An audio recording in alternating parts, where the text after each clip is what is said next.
Hi, I'm Dr. Odom, and I'm with Apollo Direct Primary Care.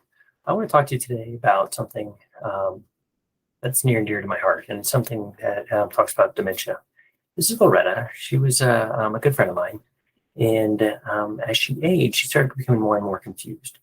And initially, it was kind of subtle. She got lost while driving, ended up giving up her keys. Her stories became repetitive, but eventually it became pretty obvious that she was suffering from dementia. So when we started thinking about dementia, there's really three stages. There's early dementia, where it's more the subtle pieces. Often this is also classified as cognitive decline. And a lot of these symptoms of dementia can actually be covered up by the patient with good coping skills. And some people never actually progress past this. As we move into middle dementia, it becomes much more challenging for the patient to be able to maintain their activities of daily living. They start having accidents like leaving the stove on. They start getting severely lost. They may start wandering. They're still able to go to the bathroom and take care of themselves and get dressed in those sorts of normal routines. And they can even carry on a conversation periodically, but it's become more obvious. And that can last for years. And then we move into a phase of late dementia where patients aren't able to take care of themselves at all. And this requires almost 24-hour help.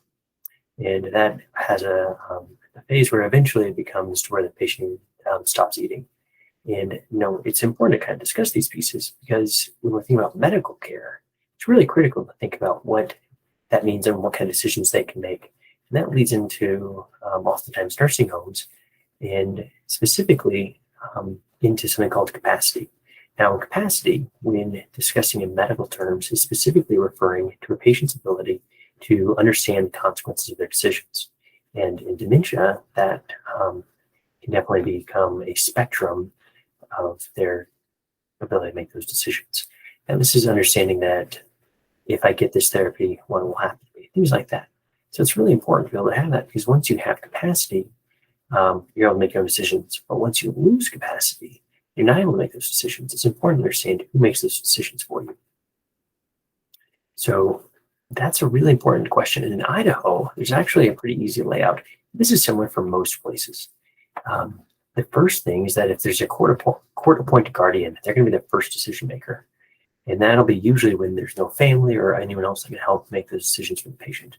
The next best scenario would be a medical power of attorney. This is somebody that the patient chose to make decisions for them when they were unable to make their own decisions. After that, the default would be someone's spouse. And someone's spouse will be able to hopefully understand all the ideas of what somebody would have wanted in their situation where they can't make decisions for themselves. This could be a car accident, this could be a stroke, this could be a heart attack, this could be a severe disease or even COVID. After that would be actually adult children, and that would be children over the age of 18. Or after them would be the patient's parents. Now you can imagine if somebody's in their 40s or 50s, they may have adult children and competent parents. And that can actually become really confusing who makes that decision. This is where that medical power of attorney can really be valuable. Now, if there aren't parents or children in the picture, anybody in the family really can make the decision as long as they're able to represent themselves and tell what somebody would have wanted. After that, it even will fall down to a close friend or acquaintance that's able to make a recommendation for them. Now, where this can get really sticky is if someone has a boyfriend or girlfriend, but they're not legally married, and their children have different opinions. Their children actually are the decision makers, and they can have a lot of say in what can happen. So this can be a spot where things can get really dicey, and having medical power of attorney can help alleviate a lot of those challenges. Now, there is the default that if no one has any of this set up and it's an emergency, the doctor is actually the last line of defense. Oftentimes, as a physician, we are going to make some of the most aggressive decisions because we're trying to save someone's life. And when someone doesn't have a prior guidance, we are often going to do everything possible. So if somebody wanted something other than that, having some kind of direction would be really valuable. Now, I'm glad to talk about more topics, and we'll move into that into the future.